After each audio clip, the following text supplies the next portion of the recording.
बड़ी खबर हरियाणा की पूर्व कैबिनेट मंत्री ओम प्रकाश धनखड़ हरियाणा बीजेपी के नए प्रदेश अध्यक्ष बने हैं। बीजेपी के राष्ट्रीय अध्यक्ष जेपी नड्डा ने नियुक्ति का ऐलान किया। हरियाणा के मुख्यमंत्री मनोहर लाल खट्टर ने बधाई दी ओम प्रकाश धनखड़ को प्रदेश अध्यक्ष बनाए जाने पर। चौधरी बीरेंद्र सिंह ने भी शुभकामनाएं दी। लंबे समय से चर्चाओं का दौर चल रहा था, बैठकें हो रही थीं और आखिरकार ओम प्रकाश धनखड़ कैबिनेट मंत्री रह चुके हैं, कृषि मंत्री रह चुके हैं। उनको कमान सौंपी गई है हरियाणा बीजेपी की।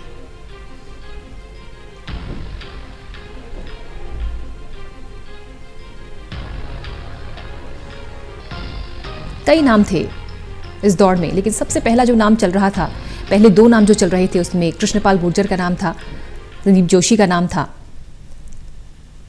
इसके अलावा कैप्टन अभिमन्यु, ओम प्रकाश धनखड़ का नाम भी चल रहा था।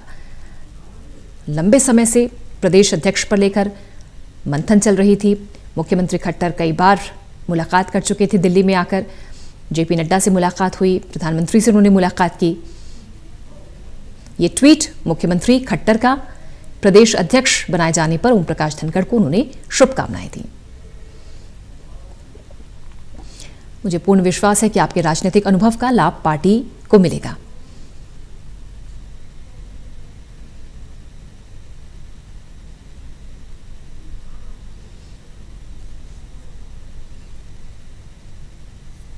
हमारे राष्ट्रीय अध्यक्ष श्री जेपी नड्डा जी ने हरियाणा प्रदेश भाजपा अध्यक्ष की नियुक्ति श्री ओम प्रकाश धनखड़ जी के रूप में की है।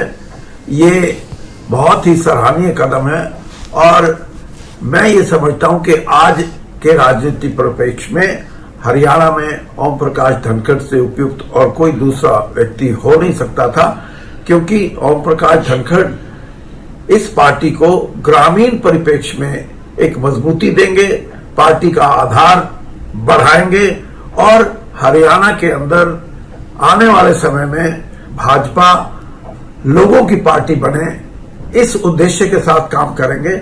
मैं जहां उनको शुभकामनाएं देता हूं, बधाई देता हूं, उनको ये भी आश्वस्त करता हूं कि मेरा राजनीतिक सहयोग धनखड़ जी के लिए और पार्टी के लिए हमेशा बना रहेगा।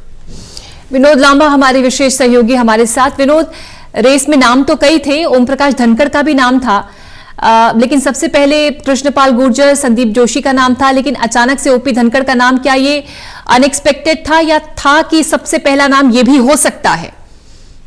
अनएक्सपेक्टेड कभी से नहीं था, लेकिन निश्चित तौर पर जब गैर जाट को बनाने की बात थी हरियाणा बीजेपी की तरफ से सिफारिश की गई थी, तो कहीं ना कहीं नामबंदी होती नजर आई थी कृष्णपाल गुर्जर के नाम पर। लेकिन जब पूरा मामला आलाकमान के पास चला गया, मुख्यमंत्री की प्रधानमंत्री से मुलाकात के बाद भी अनाउंसमेंट नहीं हुई। जब अमित शाह के साथ मुलाकात करने के लिए कहीं ना कहीं शीर्ष नेतृत्व ने कहा कि मुख्यमंत्री से कहा और मुख्यमंत्री साहब को जाना पड़ा गृह मंत्री साहब के पास, तो वो चीजें कहीं ना कहीं समझ में आने लगी थी कि इस पूरे मामले में पूरी तरह से नहीं बात मानी जाएगी हरियाणा बीजेपी या फिर कहें मुख्यमंत्री की सिफारिश की। तो सीधे तौर पर इसे कहा जा सकता है कि ओपी धनखड़ साहब हरियाणा बीजेपी की सिफारिश से, उनकी सलाह से ज्यादा केंद्र की तरफ से, केंद्रीय जो पार्टी कहें या फिर कहें अब बीजेपी आला कमान की तरफ से वो नाम दिया गया है, इसको लेकर आखिरकार मुख्यमंत्री को भी तैयार हुआ। इससे पहले भी आपसे कई बार बात हो रही थी विनोद, और लगातार इसी बात के कयास थे कि क्या ऐसे नाम पर पेच फंस रहा है कि बात नहीं हो रही, बैठकें लंबी खिंच रही हैं और बैठकों का दौर भी लगातार जारी था। वही पूजा मैं कह रहा था कि हरियाणा बीजेपी की तरफ से अगर नाम की रिकमेंडेशन होती तो उसमें जो फेवरेट थे उनकी चर्चा लगातार हम करते रहे थे, लेकिन अब ओपी धनखड़ के नाम की अनाउंसमेंट होना ये साफ तौर पर बताता है कि ये आला कमान का नाम है। एक बात और आपको बता दूं, स्टैच्यू ऑफ लिबर्टी जो गुजरात में बनी है, पटेल साहब की जो मूर्ति बनी है, उसमें जो पूरी प्रक्रिया थी या पूरा जो लोहा लिया गया था किसानों से और दान लिया गया था किसानों से, उस प्रोजेक्ट का भी हिस्सा ओपी धनखड़ रहे थे और प्रधानमंत्री नरेंद्र मोदी के साथ भी बड़े मजबूत रिश्ते ओपी धनखड़ साहब के बताए जाते हैं। हालांकि उन्होंने अपनी तरफ से जब हमने पूछने की कोशिश की थी, उनसे बात करने की कोशिश की थी, तो कहीं ना कहीं लो प्रोफाइल होते हुए उन्होंने तमाम चीजों को दरकिनार करने का काम किया था। इसी वजह से उनका नाम प्रमुखता से पहले नंबर पर कोई नहीं चला रहा था, लेकिन इस बात की जानकारी थी कि उनकी एक मुलाकात पिछले महीने प्रधानमंत्री के साथ भी हुई थी। और ये चीज मैं इसलिए बता रहा हूं कि राष्ट्रीय स्तर पर कांग्रेस का काम जो किसान मोर्चा का काम है वो भी देख चुके हैं, और कांग्रेस से लोहा लेने के लिए और खासतौर से रोहतक का जो गढ़ भूपेंद्र सिंह हुड्डा का बनकर नजर आया है, रोहतक है, झज्जर है, सोनीपत है, इन इलाकों में जिस तरह से भूपेंद्र सिंह हुड्डा ने एक तरफा जीत हासिल की थी,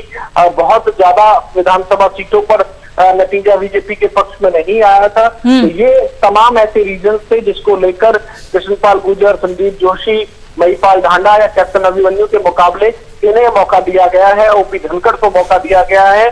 संगठन में पकड़ रखना, किसान मोर्चा का काम देखना, 1978 से आरएसएस से जुड़े हुए थे, 30 साल से ज्यादा का पॉलिटिकल करियर है, सांसद के चुनाव भी लड़े थे, भले ही ना जीते हो, लेकिन हार के बावजूद भी, यानी कि जो पुराने इलेक्शन या जो मनोहर वन सरकार के कैबिनेट मंत्री हारे थे, एक वजह बताई जाती थी और इस लॉबी कहीं ना कहीं ये कोशिश करती थी कि हारे हुए मंत्रियों में से किसी को कोई बड़ी जिम्मेदारी ना मिले। लेकिन उसके बावजूद भी, जैसा मैंने कहा कि शीर्ष नेतृत्व में और खासतौर से प्रधानमंत्री नरेंद्र मोदी तक उनकी जो पहुंच थी, वो विश्वास हमने ओपी धनखड़ को नियुक्त करके जताया है। शुक्रिया आपका विनोद लांबा इस खबर पर जानकारी देने के लिए।